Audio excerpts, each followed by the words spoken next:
Well, what a treat for both you and me today, because I'm at Southwood Landscape and Garden Center here in Tulsa, Oklahoma. I believe it's 925 South Lewis. You can look it up.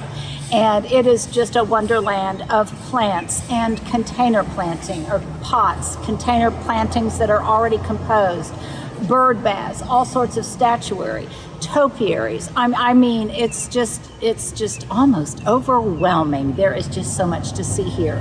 But starting out as I am here in the topiary section, or at least one variety of topiary, and that is boxwood. Now, I am often asked, how long does it take to grow, to tend, to start, and to maintain a large boxwood topiary like this? And obviously, if you're growing it yourself from a start, it can take a very long time. So some of them that I have bought already pre-shaped and in full maturity. Now, you do pay for that, but in my mind, they are almost like architecture for the garden. They're almost like a piece of furniture for the garden, and to me it's worth the investment. So here I've got some boxwoods. There's a couple of double trunks, some single trunks, probably at other locations here at the nursery. There are different shapes, but this area is kind of the boxwood area. But speaking of a way to add instant form and architectural interest and good bones to your garden, I am very enamored with all of these wrought iron panels. You don't even have to have them custom made. Just come with your measurements. They're already done, and you talk about something that looks good in 4 seasons. And that is a really beautiful support for your climbing roses, for maybe grapevine, for whatever it is you choose to grow on them, any kind of espalier. They're absolutely wonderful. And these aren't things you can find just everywhere. But here at Southwood, they have a good variety of them. And like I say, it is just amazing here. Not only is the plant material incredible, but look at this tree here. I mean, just really spectacular. It's in a beautiful, beautiful setting. So it's almost like pack a picnic, come here and plan to spend the day. There is so much to see. So here are some boxwood topiary, and then Stuart, I'll quit talking because we're working without a mic today since we're in an enclosed area. But if you don't mind kind of doing a sweep, and you can see some colonnade hollies, Japanese maples. I can still hear you now. Yeah, can you still hear me? And then also it's a topiary form, though, albeit a very simple one, that classic Christmas tree shape. And then here is a perfect example, like me. They've got over here, they've got Boston ivy that is growing on this wall here, and they've just clipped it off very tidily right along the brick line. Yeah, that's what I need to do on mine. It's a good way to have something that looks a little bit wild, to tame it and make it look more tailored. Part of what I'm going to dub the new formalism, and I'll be talking about that a little bit more. So let's come this way, and I'll show you some things that are also really fascinating to me.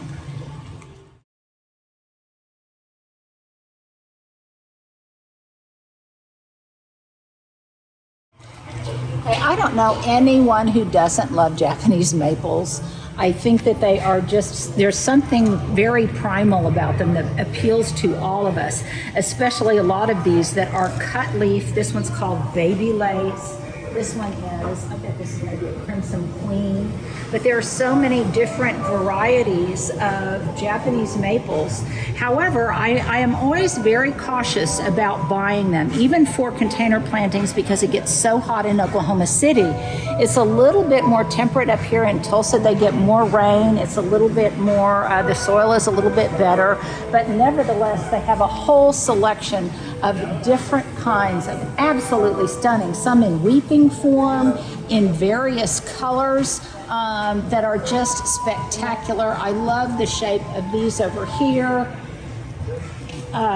Verity, this is a lacy weeping form. But again, if you just wanted some, if you didn't want to start out large, you just wanted to start out conservatively, these would make beautiful, really exquisite container plantings. I just love these.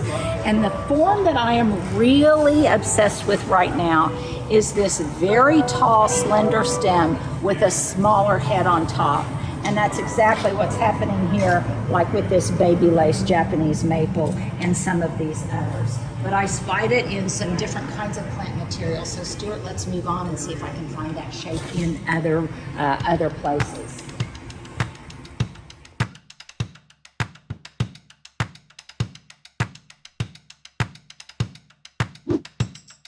Now, I'm most drawn to evergreen topiary forms, but over, at Southwoods, there are so many different kind of flowering shrubs and plants that they have sculpted already into topiary form, like some of these Rose of Sharons. And I just love this Morning Star. This is a tree form Rose of Sharon. I love the white.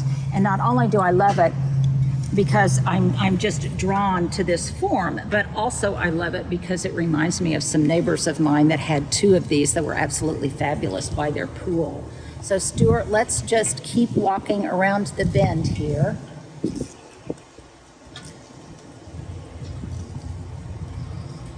This one is Chateau de Chantilly. That one is also beautiful. So if you're someone that loves Rose of Sharon, but you find that they just get too massive and a little bit too overwhelming and rambunctious, then you might want to consider growing one of them in a tree form. That's a tip. Okay, Stuart, here I'm getting into my beloved evergreen section. And here I'm starting to see more things in this form. These are Deodora cedars that are being trained, and these are 50% off, Stuart. What a deal. They were originally $80 and they're 50% off now. And look at these in this tall form. How gorgeous would these be to flank either side of your front door at Christmas time and lit up? And they've got this tall, if you can kind of focus on it, they've got just the tall single straight stem with the smaller head at the very top. So in this case, as distinctive from some of the other topiaries that I have grown, these have a much longer, taller trunk. Let's go around this way.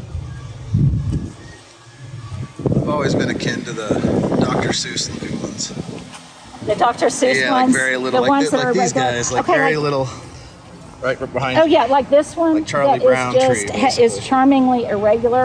But of course, I like that one. But look at this one; it really caught my eye. This is a little gem Norway spruce, and I just love that little tufted head on top of that long cane. I don't know what it is that I find so appealing about that. I'll have to deconstruct that in my head, the psychology of that, Stuart, and why I find that so appealing right now.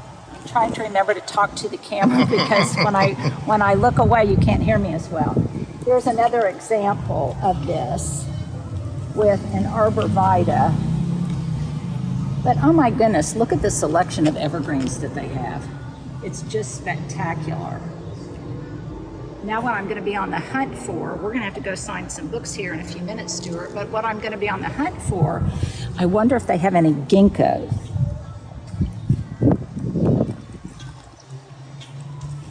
Oh, look at this pretty Cryptomeria black dragon. I've grown some of this from Southern Living Plants in a different form.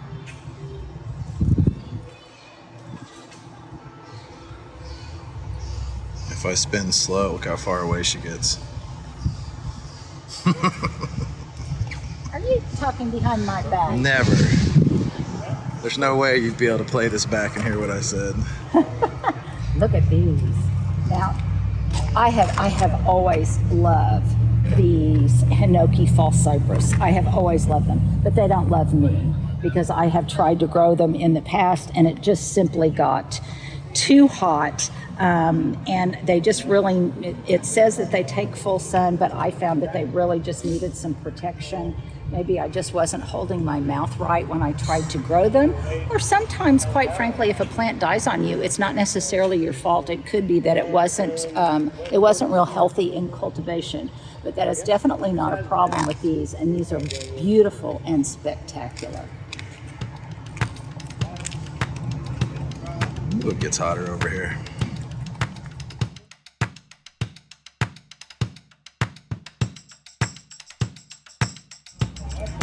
Of course, anything that we like big, we also like small. And this is that Blue Atlas cedar. I've got one of these off of my back porch. But look at how cute these are in this tiny form. And I think these would just be so wonderful temporarily in a container planting by your front door, even for a very brief period of time inside around the holidays. I love the way they look.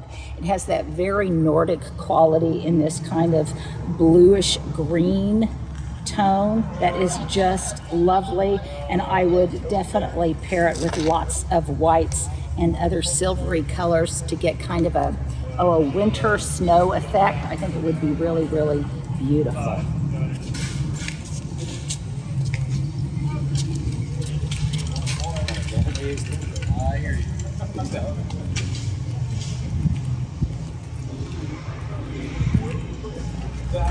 Stuart, these smoke trees look like something that might appeal to you. They're almost like hydrangea shaped, but just way thinner. Or maybe that's not bloomed, obviously. Yeah. Is this in bloom? Lots of encores in the distance. Yes, these are in bloom. That's what it looks like. Yeah. Okay. And sometimes they'll bloom in purple and it'll look like a purple haze, and the foliage will be purple. In bloom, not in bloom. All right, turning slowly. And again.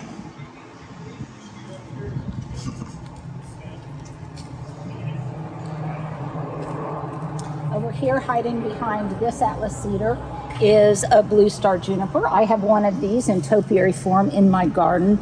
I love this. I love the way it looks with this other blue Atlas cedar. And then coming around the bend here, Stuart, there's all sorts of different clipped junipers. Oh, those are interesting. Yeah, these are... Have you ever done anything like that? I haven't been real interested in this. A little bit of boxwood, kind of cool. In more of a cloud shape, but not so much that form. But look at that one. It's in a pinwheel form. Isn't that interesting? How they've just cut out the center portion and allowed those laterals to grow. And then here's just a double ball juniper. This is mint julep. That's clever. And you'll find that how much these preformed topiaries are. Yes. How much these preformed topiaries are, a lot of it depends on what the plant material is. So, and that will probably be dictated by how fast growing the plant material is. So you might want to take that into consideration when you are looking for some that are already shaped and formed. Silly question. Mm-hmm. What's like the most sections of like topiary balls on a, have you seen? That I've seen? Yeah, like, I usually, do people get crazy the and go most way you up? see are probably 3. Okay. There might be some that are more than that, but 3 is kind of my threshold. And then there's some wonderful spirals. The spirals have never been as appealing to me as just as a form, but some people really, really like them. And that's one of the things that makes all of our gardens distinctive. Stuart, let's kind of showcase some of these pots, and then I think we might need to head back to the table. Yeah, we can come back and do more. Yeah, look, I'm really loving all of those tall terracotta pots. Getting there. And those look like some of them that we saw yesterday. Yeah. Maybe we'll be able to point. Oh, I like in these that giant direction. gray ones over here. Aren't those incredible? That's really neat. Something you see Yeah, outside they've got department an store. industrial vibe to them. Yeah, like a department store outside front tree. Stuart, we're gonna have to wrap this up. All right, let's say bye to him. We'll come back. Bye, we'll be back. Well, Stuart, we just had our very successful book signing here. It was so fun to see everybody in Tulsa, and I just wish we had more time to walk around this amazing garden center at Southwoods. It is just, oh my gosh, it's a wonderland. But back to our topic of topiary, they even have some pretty incredible faux topiary that looks fairly real. If you have a green thumb, they also have different, well, come this way, Stuart. I want to point out in this direction, not only do they have some amazing topiary and topiary candidates of all kinds of different plant material, but then they have amazing pots, really large pots, Italian Italian pottery pots. Come over this way, Stuart, and we're not going to walk all that way, but I just want to give people a glimpse. If you can't find a certain shape of terracotta or Italian clay that you're looking for, well, then you need to come here. And this is just a smattering of all of the different kind of pots and saucers. There's pot feet. There's pot feet. There's all sorts of different shapes and sizes. And this is just a sampling. I think we passed some that were just really massive in another area of the center. Look at all of these different ones. So if you're looking for a really special container, I especially love this brown Italian clay here. But if you're looking for a special container for your topiary, here is, especially in the earth tones, here would be a great place to shop. And then finally, Stuart, you were asking me, had I ever seen anything more than a 3-ball topiary? Yeah. Oh wow, look at this. Well, I don't know that, and this isn't boxwood, this is Eugenia, which is not cold hardy or frost hardy, but look at that. Isn't that kind of fun and whimsical? And that is Dr. Seussish. Dr. Seussish is, yeah, that's a good, Dr. I like Seussish. I'm about to lose my voice. So, and then they just have, like, just do a kind of a panorama of what all there is to see here. Seasonal color, evergreens. They also have landscaping services. Their containers are incredible. House plants, you name it, they have got it. And definitely the next time we're in Tulsa, Stuart, we're going to come back here for me to do some serious shopping. Sounds But good. right now it's getting kind of hot and steamy, and we've got some stuff waiting in the car. So there you go. Stuart and I live at the Southwood Garden and Landscape Center in Tulsa, Oklahoma. Well, here you go. Here is my outfit of the day, and it's a very melted outfit at this point because we have been outside pretty much all morning, and it's a steamy afternoon now. My earrings these were from Ross, I believe. My sunglasses are just Ray-Ban aviators. My scarf I don't know where I got the scarf, but I like it. My dress is made well, and I typically have a scarf to throw over my shoulder or to wipe my sweaty brow when it gets really hot outside. So this is from Madewell. My shoes are from Nordstrom Rack, and my bracelets are just from different loved ones, and my gold watch belonged to my mother-in-law. Stuart, have I forgotten anything? I think so. Let me get a look at the bracelets real quick. Oh, yeah? We kind of went quick. Okay, I have that. And look at this one. This one I'm about to lose. lose. I need to clasp it. Well, there you go. There is your outfit of the day, and it's a good thing because I'm about to lose what little I have left of my voice, Stuart. We've done a lot of talking today. So there you go. There's your outfit.